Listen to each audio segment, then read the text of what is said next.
اور اپنے گھر والوں کو جہنم کی آگ سے بچانا.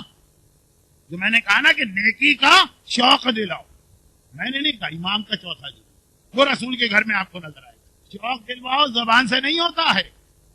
جب شادی کے بعد پہلی رات ختم ہوئی اور رسول اپنی بیٹی کے گھر میں آئے, یہ واقعہ میں چونکہ 2 سال پہلے یہاں پہ بھی پڑھ چکا ہوں اور شارجہ اور دبئی کے مختلف مجالس میں کئی بار پڑھ چکا ہوں, تو واقعہ نہیں سنا رہا, خالی اس کا جس کو انگریزی میں کہتے ہیں پنچ لائن یا باٹم لائن, کہ جب رسول اپنی بیٹی کے گھر میں آئے, ایک ہی تو لباس تھا فاطمہ کے پاس ڈھنگ کا جو شادی میں پہنا جائے, اور وہ بھی خدیجہ طاہرہ نے ایک الگ عورت کے پاس بطور امانت رکھوایا تھا.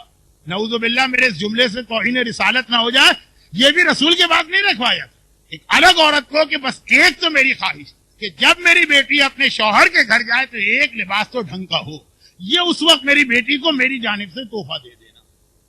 وہ ایک لباس وہ پہنا کے, آپ کو معلوم ہے کہ رسول کو خدیجہ سے کتنی محبت, خالی ان کا گلوبند دیکھتے ہیں جو جنگ بدر کے موقع پہ آیا تو رسول کی آنکھوں میں آنسو آ گئے. یہ لباس دیکھا, پیغمبر رو دیے, کہا بیٹی تیری ماں کی خواہش ہے اس کو پہن کے جا.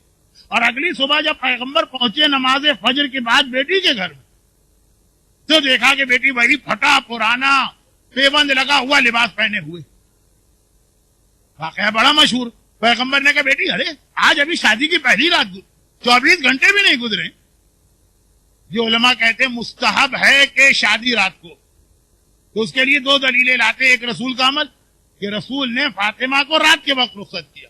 دوسرا قرآن کی 2 آیتیں جن میں سے ایک آیت میرا سرنامہ, وقت نہیں تھا کہ میں اس کو سمجھاتا, اس بہانے سمجھ میں آ جائے گا. قرآن نے کہا واللیل سکنا, اللہ نے رات کو سکون کی چیز بنایا. یہ قرآن کی آیت ہے رات. اب امام کہتے ہیں کہ اللہ نے رات سکون کی چیز بنایا, اور سورہ روم میں کہا عورت سکون کی چیز ہے. وَمِنْ آیَاتِهِ خَلَقَ لَكُمْ أَزْوَاجًا لِتَسْكُنُوا إِلَيْهَا. رات بھی سکون, عورت بھی سکون, سکون سکون سکون کے ساتھ میچ کرتی ہے, اس لیے شادیاں رات کے وقت کیا کرو, بیٹیاں رات کے وقت رخصت کیا کرو. باقاعدہ امام دلیل دے رہے ہیں کہ عورت سکون کی اتنی بڑی چیز ہے کہ قرآن نے جس جس چیز کو سکون کہا وہ سب عورت سے ملا دو. اب وہی رات کو رسول نے رخصت کیا ہے, 12 گھنٹے بھی نہیں گزرے, 24 تو بڑی بات. اور دیکھا فاطمہ وہ پھٹا ہوا لباس پہنے ہوئے جس میں پیبند لگانے کے لیے بھی کپڑا نہیں ہے, کھجور کے پتے. کہا بیٹی وہ لباس کہاں گیا؟ کہا بابا وہ لباس چونکہ بہت قیمتی تھا, اچھا تھا, ڈھنگ کا تھا, تو میں نے یہ چاہا کہ اسے کسی بڑی تقریب کے لیے پہنوں, اس لیے اس کو حفاظت سے رکھ دیا. کتنا لاجیکل جواب. ہر آدمی یہی کہے گا وہ یہ اچھی چیز ہے, میں نے اس کے لیے رکھی. لیکن چونکہ یہ واقعہ باپ بیٹی کا واقعہ نہیں, ہماری اور آپ کی ہدایت کا واقعہ. پیغمبر نے کہا اچھا بیٹی ذرا لا کے لباس دکھانا. تو صدیقہ کا اتنا کہہ دینا کہ بابا میں نے لباس کو حفاظت سے رکھ دیا تاکہ جو بڑی تقریب ہے اس میں پہن کے جاؤں, کیا یہ کافی نہیں ہے کہ رسول کہتے ہیں چلا کے دکھانا؟ تو یہ جملے تو عموماً آپ اس وقت کہتے ہیں کہ جب کسی سے آپ نے پوچھا میری امانت کہاں ہے, اس نے کہا میں نے رکھ دی. آپ کو شک ہے اس کے اوپر کہ نہیں یہ کھا پی گیا, کہ ذرا لا کے دکھانا تو صحیح. رسول اپنی بیٹی سے کیوں کہہ رہے؟ اس لیے کہہ رہے ہیں کہ اگر رسول یہ جملہ نہ کہتے تو فاطمہ کا واقعہ باپ بیٹی کا واقعہ بنتا, ہمارے اور آپ کے گھر کے لیے کوئی ہدایت نہ ہوتی. تو لا کے دکھاؤ تو صحیح. بیٹی نے کہا بابا میرے گھر میں تو نہیں رکھا ہوا. پھر کہاں رکھا ہے؟ کہا کہ آج صبح نماز فجر کے وقت ایک فقیر آ کے اللہ کے نام پہ یہ مانگ رہا تھا. اب مجھے اس کو, میرے پاس 2 جوڑے تھے, ایک اس کو دینا تھا. میں نے سوچا کون سا دوں. مجھے پتا ہے جو میں یہاں دوں گی وہ قیامت میں ملے گا. اگر پھٹے ہوئے کپڑے دوں گی تو قیامت میں یہ واپس ملے گا, اور اگر اچھا لباس دوں گی قیامت میں وہ ملے گا. یہاں تو میں 100 200 500 آدمیوں کے درمیان, عورتوں کے درمیان, قیامت میں تو اولین اور آخرین کی عورتوں کی سردار ہے فاطمہ. میں نے کہا وہ بڑی تقریب ہے, وہاں کے لیے لباس محفوظ کرو. یہ اٹھا کے میں نے سائل کو دے دیا. اچھا اب اگلا جملہ بھی سنیے. اس نے تو ہم کو یہ بتایا کہ واقعا جو چیز آپ کو قیامت میں چاہیے ہے وہ یہاں پہلے خرچ کرنا پڑے گی. لن تنالوا البر حتى تنفقوا مما تحبون. جو تمہیں پسند ہے وہ راہ خدا میں دو. لیکن اس کے بعد اصل موضوع یہ واقعہ نہیں تھا, یہ درمیان میں آ گیا, کوئی بات نہیں, اچھا ہی ہوا. لیکن اصل جملہ اس کے بعد پیغمبر نے کہا لیکن بیٹی یہ تو نے کہاں سے سیکھا؟ اب فاطمہ عالمہ غیر معلمہ کی ماں ہے. فاطمہ کا مصحف فاطمہ ایسی کتاب ہے کہ معصومین اس سے استفادہ کرتے ہیں. فاطمہ کا علم کسی معصوم کے علم سے کم نہیں ہے. پھر پیغمبر کو یہ فاطمہ سے پوچھنے کی کیا ضرورت پیش آئی کہ کہاں سے سیکھا؟ اس لیے کہ وہی بات کہ ہمیں اور آپ کو بتانا کہ بھائی ہمارے بچے جو آپ نے کہا کہ مولانا یہ سخت وہ سخت کارٹون بھی چھوڑ دو اور ویڈیو گیمز بھی چھوڑ دو، تو کیا کرے بچے کے ساتھ؟ یہ بچہ کہاں سے سیکھے گا اس کا طریقہ؟ کہا بابا مجھے یاد ہے اب تک.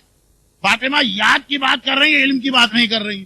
مجھے یاد ہے کہ ایک مرتبہ مکے میں قحط پڑا تھا اور آپ نے گھر میں جو کچھ تھا خدیجہ سے آ کے کہا تھا کہ یا خدیجہ طاہرہ اس میں جتنا تمہارے پاس بچا ہوا ہے وہ سب راہ خدا میں دینا. جملے اس سے بھی زیادہ اہم تھے، وقت نہیں.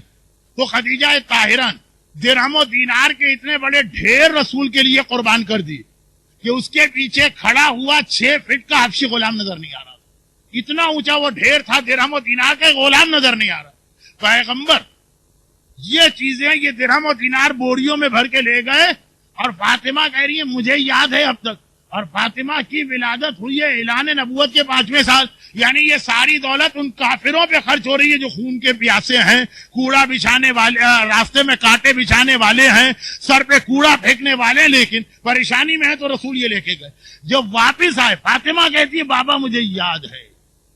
کیسے اپنی اولاد کو بتاؤ اس کے لیے نمونہ کہ جب آپ آئے تو مادر گرامی نے آپ کو دیکھ کے حیرت سے پوچھا کہ آپ کا لباس کہاں گیا، کیونکہ پیغمبر وہ بوری جس میں درہم و دینار بھر کے لے گئے تھے وہ پہن کے آ رہے. جیسے کفنی ہمارے یہاں تیار کی جاتی ہے، احرام بھی نہیں، کفن، کہ وہ پوری بوری اس میں گردن کے لیے یا گلے کے لیے سوراخ کیا، اس کو پیغمبر نے پہنا. تو خدیجہ نے سوال کیا آپ کا لباس کہاں گیا کہ کفن پہن لی؟